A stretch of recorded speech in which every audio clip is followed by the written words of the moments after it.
entonces, esos eran los coimeros. Los otros ofrecían incienso. Y donde había autoridades más severas, exigían que ofrecieran víctimas de animales, ¿no? Que se ofrecía una oveja o un carnero, se iba cortando luego en pedazos, los mejores pedazos se los llevaban los sacerdotes, lo demás se quemaba en el altar, ¿no? Esos eran los sacrificati, así llamados, ¿no? Entonces estaban los coimeros, coimeros o libellatici. Después turificati, los del incienso, turíbulo, del turíbulo, ¿no? Y finalmente sacrificati, los que habían ofrecido animales en sacrificio. Muy bien, eso era el tema de la fe. Pero también había pecadores de otras cosas. Lo más común es el sexo. Entonces, por ahí había adúlteros. Y bueno, y el tipo, sea en secreto, decía a lo que ya era la jerarquía, los obispos, ¿no? Eso será otro tema que tendremos que tratar, ¿no? Él confesaba que tenía una amante por ahí, ¿no? Y el obispo le decía: no, querido, así no va la cosa, o dejas la amante o quedas fuera de la comunión eclesiástica, excomulgado. Y no, mire que esta, que la otra, bla, bla, bla, bla, bla, bla, bla. Bueno, de alguna manera lo dejó y termina la persecución de Decio también. El pobre murió en una batalla contra los partos persas, ¿no? Que eso eran bravos, ¿no? Entonces, o sea, el imperio no llegaba hasta Persia. No pudo vencer nunca a Persia, ¿no? Recién les dará una paliza el emperador bizantino Heraclio, siglo VII, no, ese sí, se la dio. Entonces termina la persecución. El obispo Cipriano de Cartago, cuando se dio cuenta que por su resistencia va a ser eliminado, se fue al desierto de Sahara, ¿no? Y anda a encontrarlo en los arenales. Cipriano. Termina la persecución, volvió. En Roma creo que era el Papa Cornelio que ejecutaron porque hubo víctimas mortales incluso, ¿no? Entonces Calixto, iremos. Se reúnen los obispos o se cartean. Desde Roma a Cartago el correo iba rápido, quizás mejor que actualmente, ¿no? Y bueno, ¿qué hacemos con toda esta gente? Porque la piedad, el perdón debe existir. Bueno, deciden, se les impone penitencia. ¿A los coimeros también? A los coimeros también, pero poco, ¿no? A los demás, algo más. A los adúlteros, igualmente, ¿no? ¿Y cuál era la penitencia? Ayunos, no ir a las termas a bañarse, incluso no tener relaciones con la propia mujer, sobre todo en tiempos de preparación, de ayunos, la cuaresma, ¿no?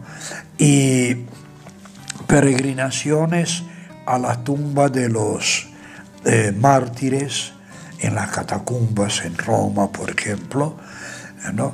Y el Jueves Santo se absolvía y se aceptaba a la comunión. O sea, venía la confesión, la penitencia y la absolución. Sí, y la absolución. No como ahora que está primero la absolución y después la penitencia. Eso se puso porque sobre todo en las peregrinaciones, era peligroso el viaje. Claro. A los más graves no sabía si volvía. debían ir a Jerusalén. Sí. No sabían si iban a volver. Sí. Entonces, primero que se absuelva y que haga la penitencia allá. Bien, ¿No? bien. Muy bien. Entonces, ahora la penitencia en Roma, en Cartago, y Entonces ahí ya chocó, sí. chocó Tertuliano. Ahí Tertuliano Sí, chocó se con opuso sí, a la... sobre todo al Papa, acá está, Calixto. a Calixto. ¿No? La famosa discusión que Tertuliano termina fuera de la iglesia. Sí, señor.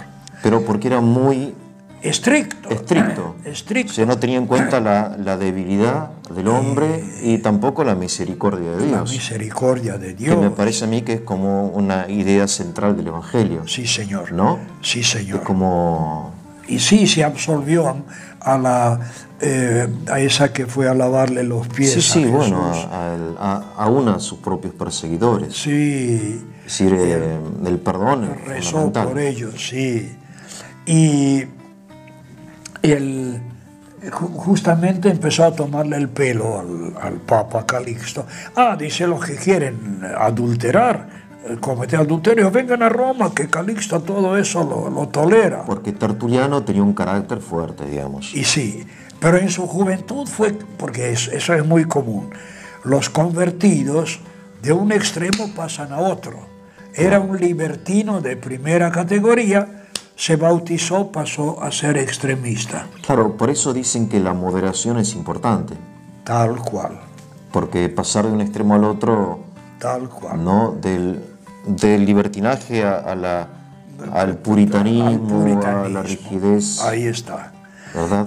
Y ridiculizaba a Calixto. Calixto se cansó y lo excomulgó. Y nunca se arrepintió. Ahora, no se arrepintió Tertuliano. Murió excomulgado. Ahora, la pregunta es, esto de que el Papa y los obispos y los curas, etcétera, en el siglo I Sí. y II, ¿existía? En el siglo I, el que hacía de padre de familia en la comunidad pasó con el nombre de episcopos. Episcopos. Obispo, sí. ¿Qué significa? El que digamos, que mira, ve todo. Es el padre de familia. El proveedor, el padre de familia. El proveedor, tal cual. Y este episcopo es siempre uno solo en la comunidad, como el padre de familia es uno solo. Sí. Y está allí toda la vida. Toda el la padre vida. Nunca deja de ser padre. Se va cambiando de ciudades como... Sí. Claro. Como es actualmente. Claro. Y para que no sea un mandamás obsesionado, entonces el consejo de ancianos, los presbíteros. Es el consejo de ancianos. Ajá, que aconsejan, que critican, que pelean con el padre de familia. Bien. ¿No? Y para todos los trabajos, menudos, limosnas, viudas, esto y el otro, los servidores o diáconos. Esa era como la estructura de la comunidad jerárquica. Pero en cada ciudad había una comunidad o había muchas comunidades. Una sola debía ser. Una sola. Sí. Lo que pasa es que eran pocos los cristianos. Eran pocos. Porque si hubiera una sola parroquia en la capital federal, no. Pero en ciudades como Alejandría ya eran muchos. Entonces se facultaba a uno de los ancianos, así llamados, a que celebre la Eucaristía en tal barrio, ¿no? Por ejemplo, Arrio era párroco de Baucalis, creo que era el barrio de mataderos y cosas así, ¿no? Él era párroco de allí y celebraba la Eucaristía en nombre del obispo Alejandro. O sea, el presbítero estaba unido al obispo. Sí.